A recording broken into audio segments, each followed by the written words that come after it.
you want to master the settings on your camera, then don't make this mistake. You've probably heard other photographers, including myself, give advice like keep your ISO as low as possible. And that's a really good rule of thumb to follow, but you can't do that without making these other adjustments first. When you're shooting a photo, the first thing you should do is look at how much ambient light is available and then decide how much of your photo needs to be in focus. I like to start with my aperture setting, and if I want to get as much in focus as possible because it's a landscape shot where I want everything from the foreground to the background to be in focus, then I'm probably going to pick an aperture setting like f4, f8, or even f16. But if I'm shooting a single subject, like a portrait, a car, or some sort of object, then I can probably lower my aperture to f2.8 to f1.8, or even as low as it will go to probably f1.2. Then I'm gonna look at the speed of the object that I'm shooting and the lens I'm using. So if I'm using a telephoto lens, one that's really zoomed in,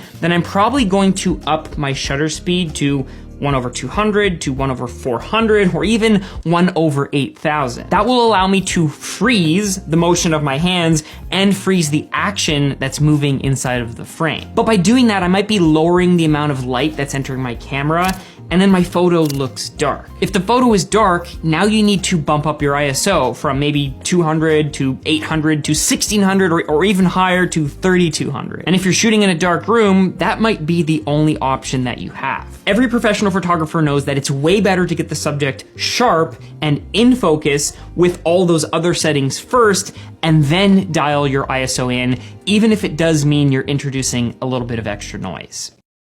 Thank you for watching. Like and subscribe.